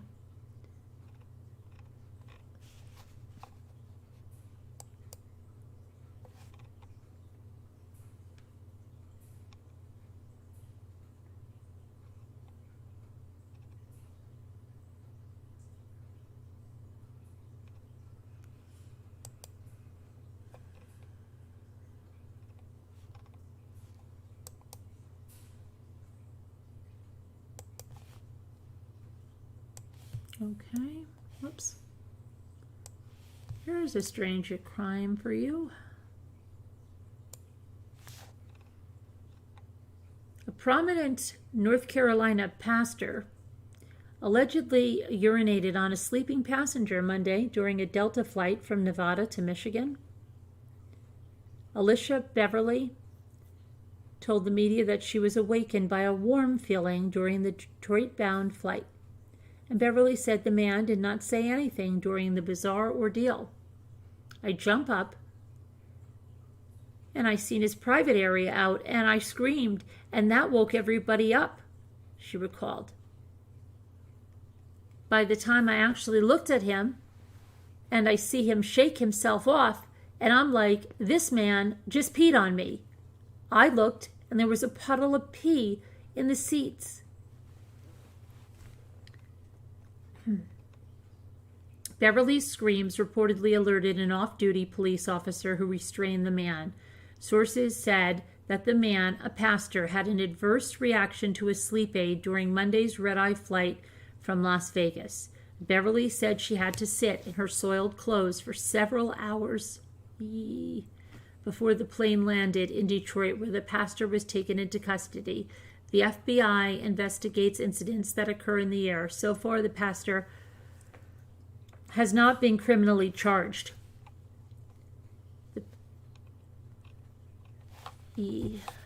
That's gross.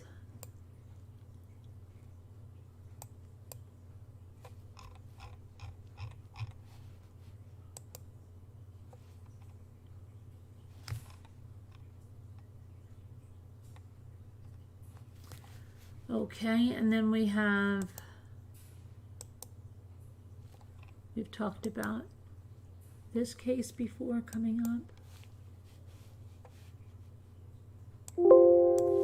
What's up with this? No, cancel that.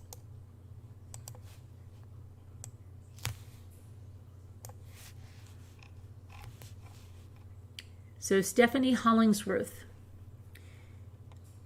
In an attempt to clear up rumors, Florida authorities announced Thursday that the husband and immediate family members of missing mother Stephanie Hollingsworth are not considered suspects.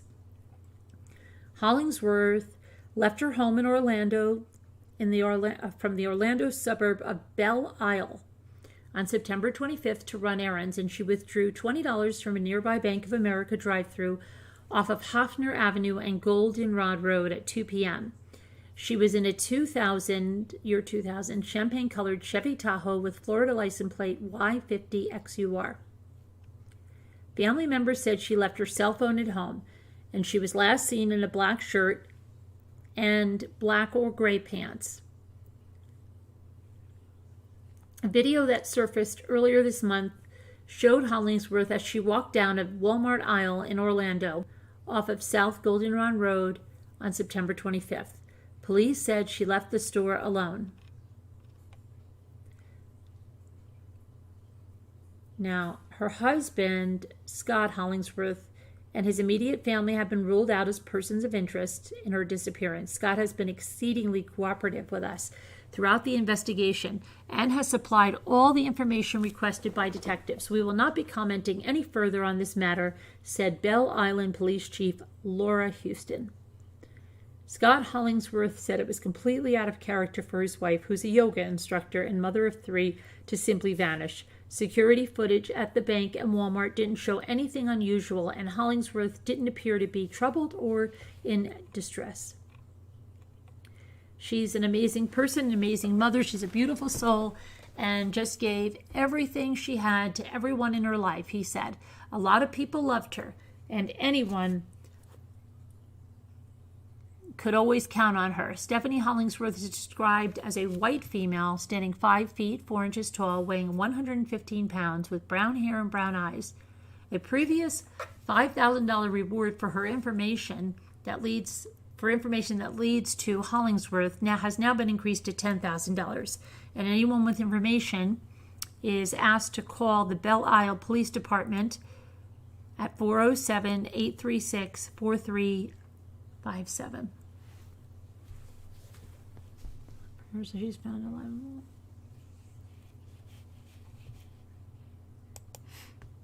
Oh boy, let's see.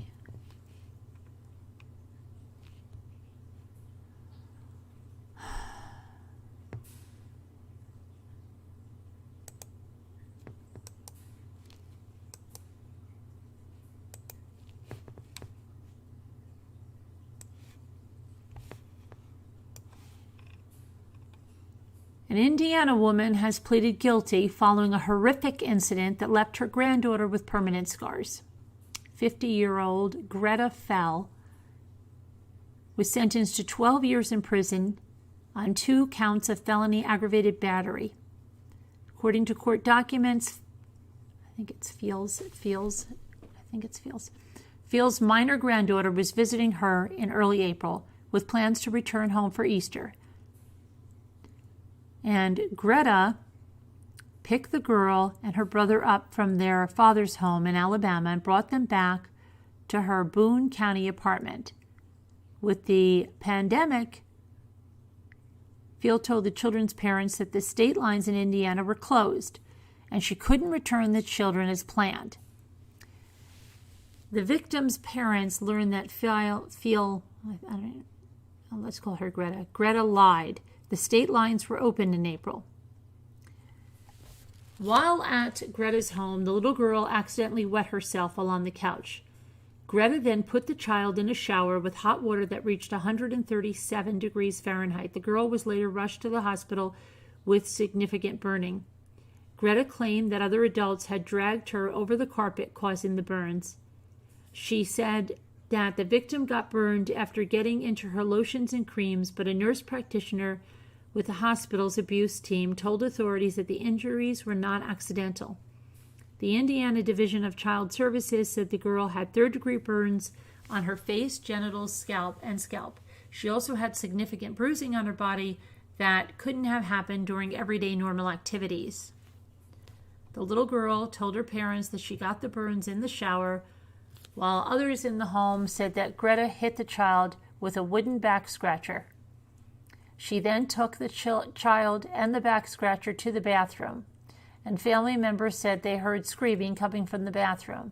Neighbors also reported hearing screaming and cursing coming from Greta's apartment, and nobody thought to say, Greta, I think you're a little bit out of control, Greta. It's so crazy that these people just sit back. The little girl had bruises on her belly, thighs, shins, arms, and buttocks. She also had elevated enzymes, which according to doctors meant bruised organs along with bleeding under the skin. The Riley Child Protection Team indicated that the victim had trouble walking when they interviewed her. They added that she would have likely died if the abuse had not stopped. The evidence suggests that Greta's abuse of this child was beginning to escalate, Special Victims Prosecutor Heidi Jennings said. Authorities said the child will have permanent disfigurement due to the incident.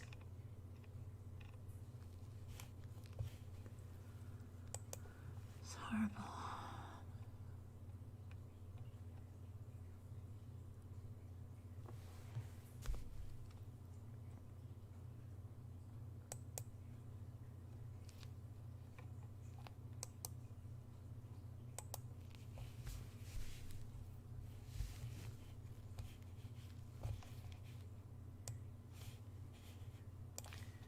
Okay, to Pennsylvania.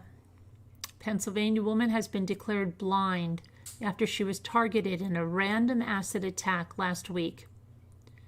October 6th, an unidentified man hurled acid at Helen Jones, age 61, outside of her Philadelphia home as she walked to her car.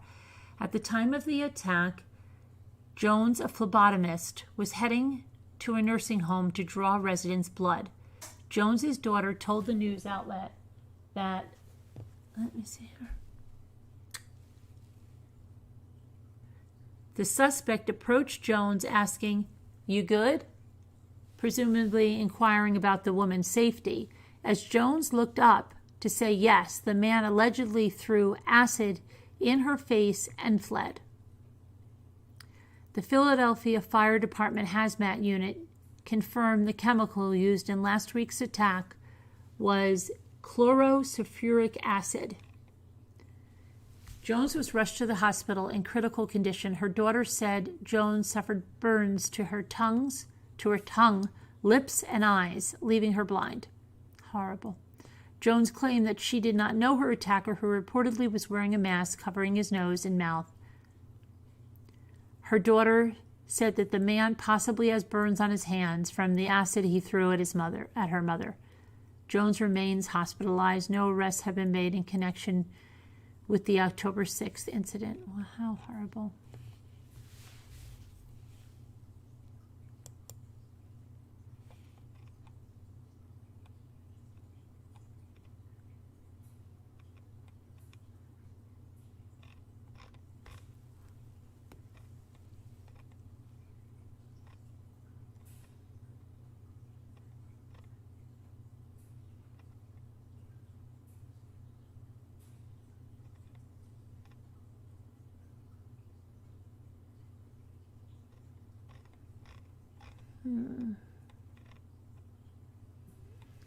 And then we have, this will be the last one, I think.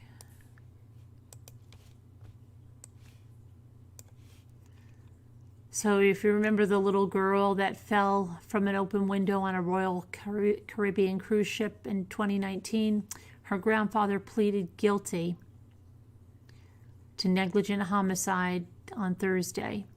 Chloe Wygand, an 18-month-old toddler from Granger, Indiana, was on a cruise with her family when she lost her life aboard the Royal Caribbean Freedom of the Seas cruise ship. The ship was docked in Puerto Rico at the time of the incident on July 7, 2019. Chloe died after falling from the 11th floor and landing on the hard concrete surface of the Pan American dock. She was playing with her grandfather, Salvatore Anello, in the children's H2O Zone Children's Water Park when she fell from the open window.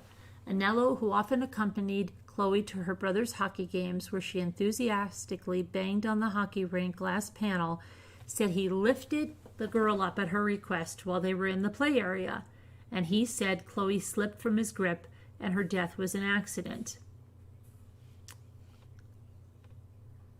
So here's a picture of her as that was it. In November of 2019, San Juan Investigations Chamber Judge Jimmy Sepulveda ruled that prosecutors provided probable cause for the arrest of Anello. Although Anello initially pleaded not guilty to negligent homicide, he changed his mind. He claimed he wanted to plead guilty so the family could gain closure and begin the healing process. The Weingan's family attorney, Michael Winkleman, said the plea meant no jail time and no admission of facts. Winkleman added it was a difficult decision for Anello. Because the plea agreement includes no jail time and no admission of facts, it was decided The plea deal is in the best interest of the family so they can close this horrible chapter and turn their focus to mourning Chloe and fighting for cruise passengers' safety by raising awareness about the need for all common carriers to adhere to window fall prevention laws designed to protect children from falling from windows. Chloe's parents, Alan and Kim Wygand, are still pursuing a federal lawsuit against Royal Caribbean, claiming the cruise line acted negligently when it failed to place a sign that could have warned others the windows were open. Royal Caribbean filed a motion in response in January, and the cruise line indicated the video footage showed Anello leaning over the ledge at the window and looking out before he picked up his granddaughter and held her by it. Within minutes, Anello lost his grasp and Chloe fell. When he arrives at the open window and while Chloe is on the floor, Mr. Anello leans his upper torso over the wooden railing and out of the window for approximately 8 seconds, the cruise line's court motion stated, according to a news source. Because Mr. Anello himself leaned out the window, he was well aware that the window was open. His actions, which no reasonable person could have foreseen, were reckless and irresponsible, and the sole reason why Chloe is no longer with her parents. The motion also accused Anello of recklessly endangering the toddler's life. The only reasonable conclusion from the video is that Mr. Anello knew the window was open before picking up Chloe. He nonetheless lifted the child over the wooden rail and the open window for a considerable period, recklessly endangering her life. There was no hidden danger. Mr. Anello knew the window was open. Winkleman added that the Freedom of the Seas ship did not meet industry safety standards. This is not some freak accident, family lawyer Michael Winkleman said. This is something that was a preventable accident. These windows are entirely non-compliant with the standard of windows on cruise ships. Okay, and that is it for headlines.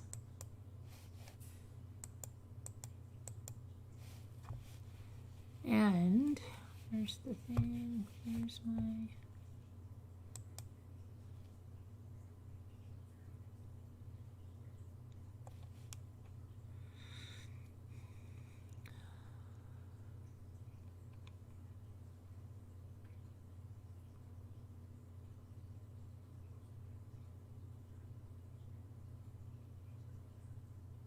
Oh, yeah, I've got to still make the video on the whole case, yeah. Joe Michael Guy Jr.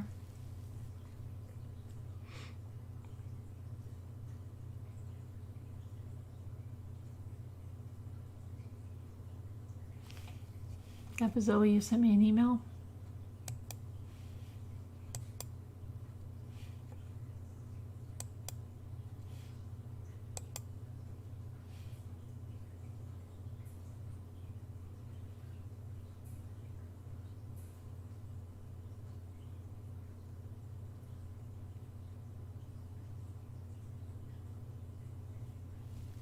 I don't see it, Zoe.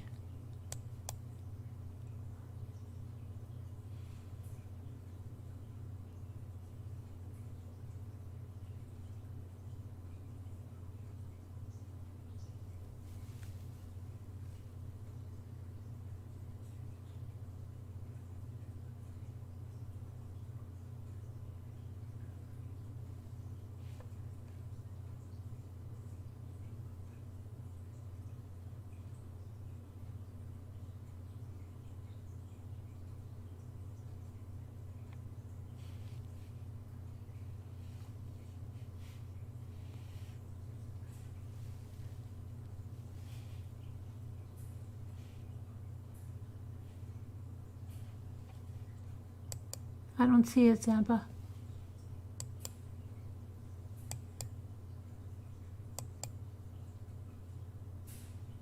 When did you send it? How long ago? Maybe you did it to .com and not .org? I don't have it.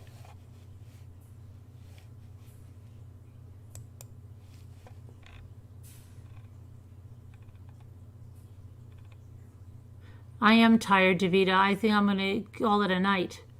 I'm going to go to bed. Can you believe it? I'm exhausted. I've worked myself to death today, and I've got to do more tomorrow inside. I want to try to get maybe some painting done, something. I've got to get things get done. But I'm going to go to bed. Zappa, I don't know what you emailed me. It's not raining yet, but it's going to rain, Leah. It's going to rain. You're hearing the fish tank is what you're hearing. Did they arrest who, Kathy? Who?